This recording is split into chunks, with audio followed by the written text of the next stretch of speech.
여호수아 7장 1절부터 10절까지 함께 봉독합니다. 이스라엘 자손들이 온전히 바친 물건으로 말미암아 범죄하였으니 이는 유다 지파 세라의 증손 삽디의 손자 갈미의 아들 아간이 온전히 바친 물건을 가졌습니다. 여호와께서 이스라엘 자손들에게 진노하시니라. 여호수아가 여리고에서 사람을 베델 동쪽 베다웬 곁에 있는 아이로 보내며 그들에게 말하여 이르되 올라가서 그 땅을 정탐하라 하며 그 사람들이 올라가서 아이를 정탐하고 여호수아에게로 돌아와 그에게 이르되 백성을 다 올라가게 하지 말고 2-3천 명만 올라가서 아이를 치게 하소서.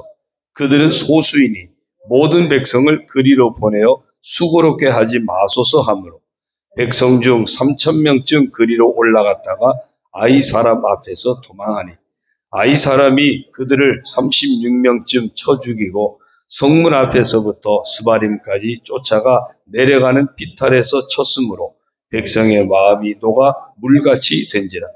여호수아가 옷을 찢고 이스라엘 장로들과 함께 여호와의 궤 앞에서 땅에 엎드려 머리에 티끌을 뒤집어 쓰고 저물도록 있다가 이르되 슬프도소이다. 주 여호와여 어찌하여 이 백성을 인도하여 요단을 건너게 하시고 우리를 아모리 사람의 손에 넘겨 멸망시키려 하셨나이까. 우리가 요단 저쪽을 만족하게 여겨 거주하였다면 좋을 뻔하였나이다. 주여 이스라엘이 그의 원수들 앞에서 돌아섰으니 내가 무슨 말을 하오리이까. 가나안 사람과 이 땅의 모든 사람들이 듣고 우리를 둘러싸고 우리 이름을 세상에서 끊으리. 주의 크신 이름을 위하여 어떻게 하시려 하나이까 하니 여호와께서 여호수아에게 이르시되 일어나라. 어찌하여 이렇게 엎드렸느냐.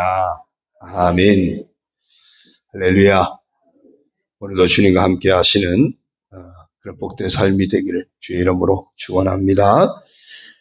오늘 정체성 선포 성경 읽기는 시편 34편에서 36편입니다. 그 중에 34편 6절을 보면 이 곤고한 자가 부르짖음에 여호와께서 들으시고 그의 모든 환난에서 구원하셨도다.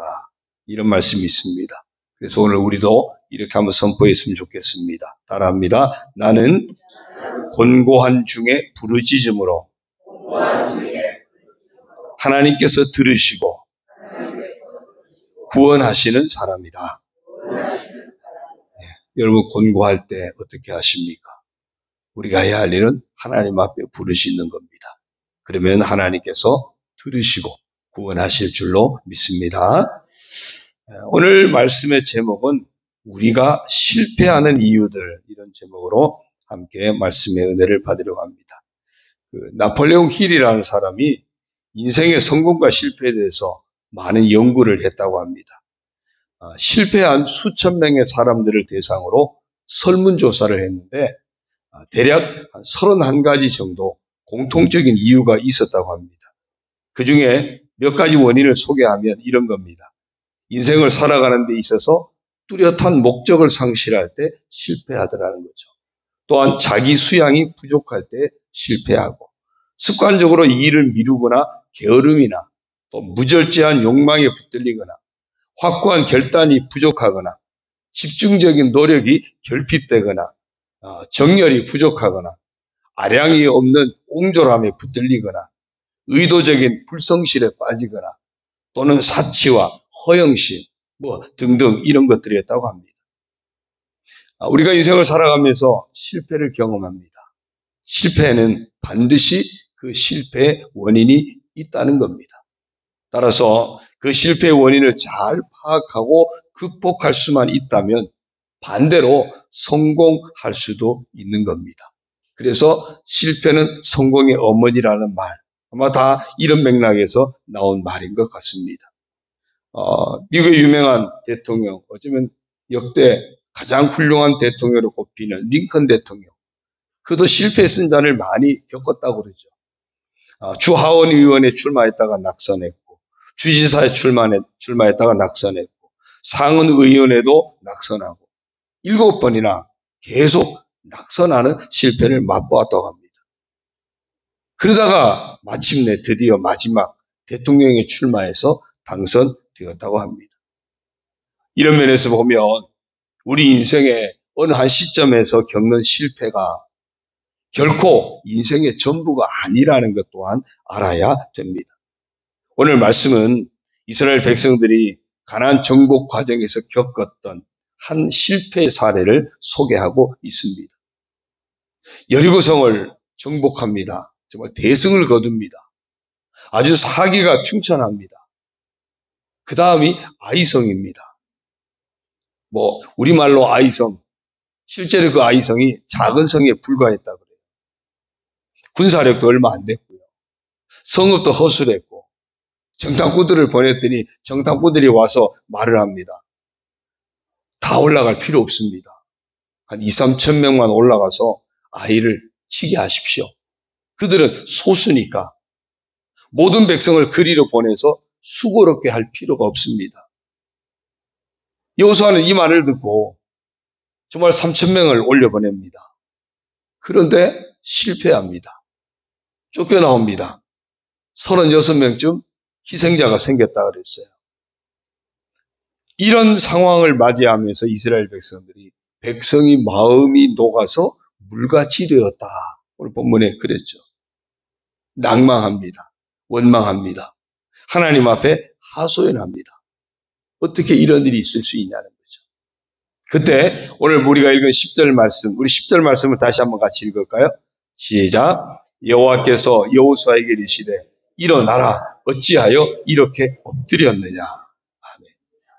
때로 우리가 넘어졌을 때, 때로 우리가 실패의 자리에 있을 때 우리도 이런 하나님의 음성을 듣게 되기를 바랍니다. 일어나라 어찌하여 이렇게 엎드렸느냐. 우리 주저앉아서 낙심하고 원망하고 정말 힘들어서 스스로 헤어나지 못하고 수렁에 빠져들어가는, 스스로 동굴에 갇히는 그런 어리석음을 범할 때가 많습니다. 오늘 여호수아에게 말씀하셨던 것처럼 우리에게도 말씀합니다. 일어나라 어찌하여 엎드렸느냐. 이럴 때가 아니라는 겁니다. 왜 실패했는지 그 원인을 분석하고 고치고 다시 하라는 겁니다. 그러면 이 실패를 성공으로 바꿀 수 있다는 겁니다. 그러면 실패 원인이 무엇인지 분석하는 것이 중요하겠죠. 오늘 말씀에서 바로 그 실패의 원인을 찾아보려고 하는 겁니다. 첫 번째 실패의 원인은 기도하지 않았기 때문입니다. 이스라엘 백성들은 과거에 승리했던 경험만 믿고 기도하지 않았기 때문에 실패했습니다. 어제의 승리가 오늘의 당연한 승리는 아님을 알아야 합니다. 어제의 승리가 하나님의 은혜였다면 오늘의 승리도 하나님께서 은혜를 베푸셔야 한다는 사실을 알아야 했습니다. 따라서 오늘의 승리를 위해서도 다시 하나님 앞에 엎드려야 하는 겁니다. 어제의 승리가 내가 잘나서 된 것이 아니라 하나님의 은혜로 되었다면, 하나님 앞에 엎드렸더니 하나님이 응답하셨고 응답하신 대로 되었다면, 오늘의 승리도 하나님의 은혜를 베푸셔야 한다면 하나님 앞에 엎드려야 하는 겁니다. 하나님 앞에 기도해야 했었던 겁니다. 여리고성의 승리를 생각할 때 아이성은 아무것도 아닌 것으로 보였습니다. 그냥 쉽게 생각했습니다. 사실 아이성이 아무것도 아닌 것이 아니었습니다. 하나님의 은혜가 아니면 자신들이 아무것도 아닌데 그거를 몰랐던 거죠. 우리가 얼마나 이런 착각에 빠질 때가 많은지 모릅니다. 하나님의 은혜가 아니면 사실은 내가 아무것도 아닙니다. 날마다 우리가 이 고백을 놓치면 안 됩니다. 내가 잘난 줄 압니다. 내가 능력 있는 줄 압니다. 내가 뛰어난 줄 압니다. 아닙니다. 하나님의 은혜가 아니면 오늘 나는 여전히 아무것도 아닌 죄와 허물로 죽은 인생이요. 하나님의 은혜가 아니면 날마다 인생의 연약함에 붙들려서 죄악의 현장에 떨어지는, 바울이 탄식하지 않습니까? 선을 행하기 원하는 나에게 늘 악이 함께하고 나를 죄로 사로잡아 간다. 오라 나는 곤고한 사람이로다. 이 사망의 몸에서 누가 나를 건져내랴. 우리 주 예수 그리스도로 말미암아 하나님께 감사하리로다. 왜요? 예수 그리스도 안에서 베푸시는 하나님의 은혜가 아니면 나는 날마다 죄의 법에 사로잡혀가는 아무것도 아니더라는 것이죠. 우리가 왜 실패합니까? 과거의 경험을 믿고, 과거의 지식을 믿고, 과거에 발휘했던 실력만 믿고 일할 때 우리는 실패할 수밖에 없습니다. 일이 크든 작든 상관없이 우리는 하나님의 백성답게 하나님 어떻게 할까요? 하나님 저의 인생에 무엇을 원하십니까? 하나님께서 원하시는 대로 제가 하기를 간절히 소망합니다. 기도해야 할 줄로 믿습니다. 사실 지금까지의 여호수아는 항상 하나님께 기도하고 응답받아서 움직였습니다. 그런데 너무 쉬운 성이라서 굳이 하나님의 도움 없이도 할 수 있을 것 같아서 한 것뿐입니다. 그냥 그 정도는 하나님께서 아량으로 넘겨주실 수도 있을 것 같은데 하나님은 그렇지 않았다는 거예요. 그 한 번을 하나님은 용납하지 않았습니다. 왜일까요? 문제는요, 그 한 번이 언제든지 두 번이 될 수도 있는 겁니다. 언제든지 세 번이 될 수도 있는 겁니다.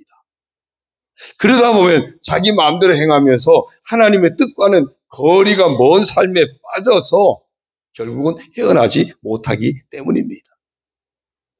성도의 가장 중요한 삶의 목적이 무엇입니까? 하나님의 뜻을 실현하는 겁니다. 그렇기 때문에 매일매일 하나님과 교통하고 하나님께 도움을 구하고 하나님의 말씀을 붙잡고 하나님의 지시를 받는 삶을 살아야 합니다.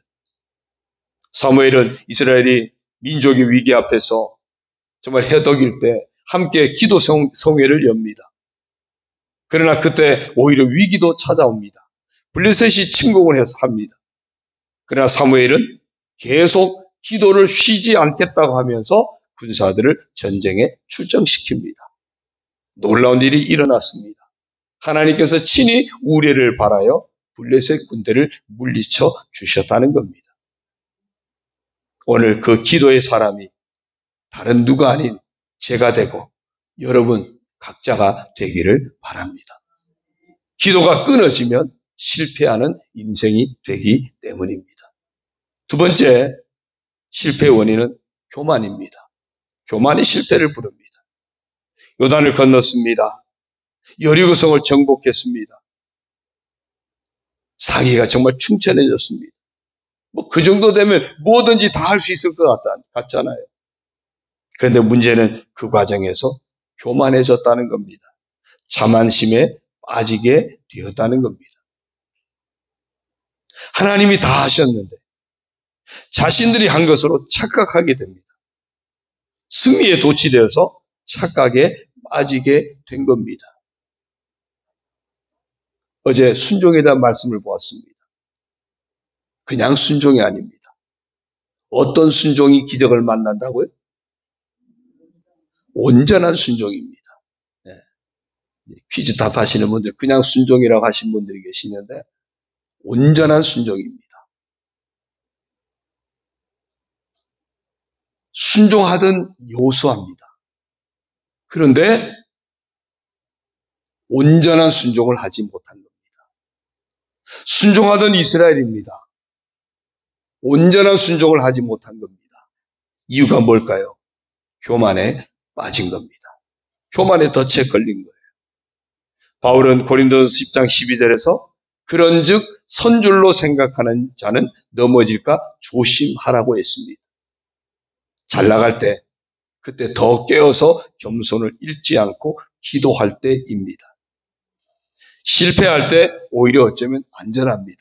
왜? 실패하는 인생은 교만할 수가 없습니다.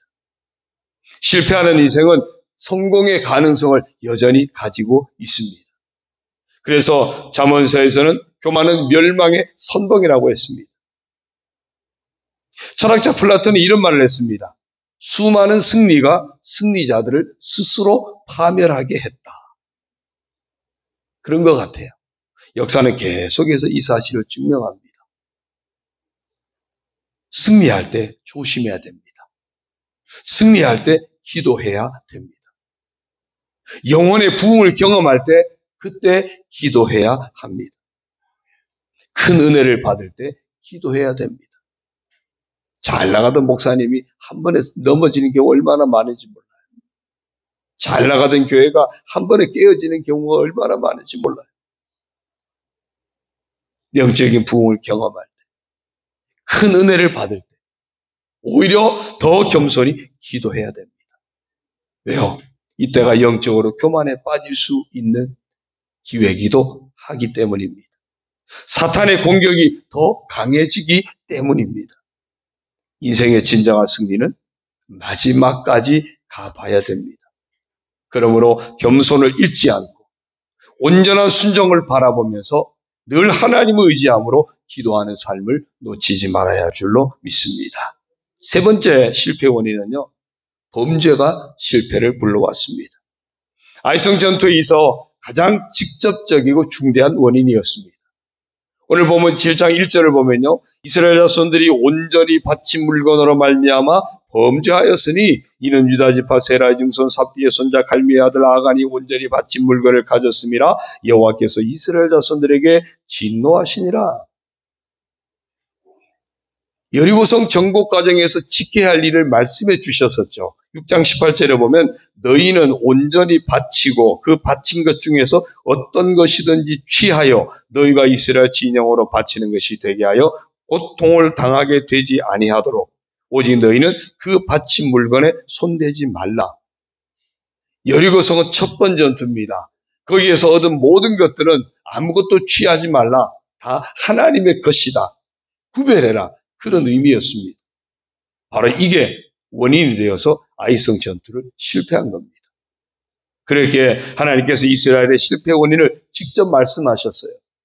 오늘 우리가 읽은 뒤에 말씀 11절을 보면 이스라엘이 범죄하여 내가 그들에게 명령한 나의 언약을 어겼으며 또한 그들이 온전히 바친 물건을 가져가고 도둑질하며 속이고 그것을 그들의 물건들 가운데 두었느니라. 여러분, 왜 이런 일이 벌어졌습니까? 아간이 왜 이런 일을 벌였을까요? 탐욕이 문제입니다. 그래서 바울은 골로새서 3장 5절에서 탐심은 우상 숭배다. 하나님 용납하지 않는 죄가 우상 숭배죠. 탐심이 우상 숭배라고 그랬어요. 아간이 아무리 변명할 거리를 찾는다 해도 이것은 엄연히 하나님의 명령을 어긴 행위였습니다. 다시 말해서 하나님의 것을 자기 마음대로 취한 행위였습니다. 하나님의 것을 하나님의 것이 되게 하는 것 너무나 중요합니다. 우리에게 주신 생명, 하나님이 거둬가시면 언제든지 내어드려야 되지 않습니까? 아무리 건강해도요, 아무리 잘 살아도 때가 되어서 그 생명을 거둬가시면 우리는 거부할 수가 없습니다. 내 것이 아니라는 거죠. 그러므로 우리는 늘 소유에 대해서 분명한 고백의 삶을 놓치지 말아야 됩니다. 제 생명, 주님의 것입니다.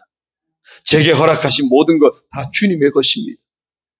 그러므로 제가 살아있는 동안 제게 맡기신 모든 것이 주님의 것임을 고백하면서 제 모든 것을 주님의 뜻대로 사용하게 하옵소서.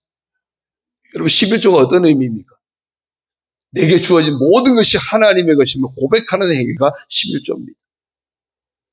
10분의 1을 구별해 드리면서도 이 남은 10분의 9조차도 이것 또한 하나님 허락하신 것, 하나님의 것, 하나님의 뜻대로 사용하겠습니다. 고백을 담은 것이 11조예요. 내게 있다고 다 내 것이 아닙니다. 우리가 내 거라고 확인하기 위해서 우리는 어떤 집문서라든지 등기 명부라든지 가지고 있지 않습니까? 여러분 인생의 등기 명부가 어디에 있습니까? 내게 있지 않습니다. 내 인생의 등기 명부는 하나님께 있음을 잊지 말아야 됩니다. 모든 것이 하나님의 것 때문에 고백하는 삶을 놓치지 말아야 됩니다. 그렇지 않으면 자칫 탐욕에 이끌리게 되고 스스로 인생을 망치는 결과를 가져오게 됩니다. 오늘 말씀 보십시오. 심지어는 공동체의 발목까지 잡는 엄청난 결과를 초래합니다. 우리 인생이 육신의 정욕과 안목의 정욕과 이생의 자랑이라는 유혹에 빠질 것 경고했습니다. 이런 모든 것은 결국 다 헛된 것이기 때문입니다. 죄는요, 마치 누룩과도 같습니다. 죄는 전염성이 대단합니다. 그렇게 아간의 죄라고 하지 않고 이스라엘의 죄라고 했습니다. 특별히 우리는 입술의 죄를 조심해야 됩니다. 불평, 불만, 원망의 소리, 전염성이 얼마나 강한지 모릅니다. 평화를 깨뜨리는 전염병 바이러스와 같습니다. 불평, 불만, 원망의 소리가 가득한 가정, 그런 교회, 사회, 그 공동체는 결코 복될 수가 없습니다. 어제 온전한 순종을 위해서는 뭐가 필요하다 그랬죠? 침묵이 필요하다 그랬죠. 말을 하지 말라는 이야기가 아니에요. 말을 하는데 하나님의 은혜로 해석된 말을 해야 돼요. 내가 하고 싶은 이야기가 아니고 내 감정이 섞인 이야기가 아니라 하나님의 은혜로 해석된 이야기. 하나님의 은혜가 아니면 살 수 없는 나잖아요. 은혜로 내가 살았다면 내가 행하는 말도 하나님의 은혜로 해석된 언어를 표현해야 우리는 말로 죄에 빠지지 않습니다. 실패에는 이유가 있습니다. 기도하지 않을 때입니다. 하나님을 의지하기보다 자신을 의지하기 때문입니다. 교만에 빠질 때입니다. 자신을 과신하기 때문입니다. 범죄할 때입니다. 하나님의 것을 하나님의 것으로 인정하지 못하고 자신의 것으로 취하고자 하는 탐욕의 죄 때문입니다. 입술로 범하는 죄 때문입니다. 말하는 그대로 되기 때문이에요. 사랑하는 성도 여러분, 늘 깨어 기도하는 삶을 놓치지 않으므로, 언제나 겸손을 잃지 않으므로, 인생에 있어서 언제나 하나님의 것을 구별할 줄 알고 언행에 하나님의 사람다운 구별된 모습을 지켜내므로 실패가 다시 성공이 되는 그런 복된 삶의 주인공들이 다 되시기를 주님의 이름으로 축원합니다. 한 주간도 승리하셨습니다.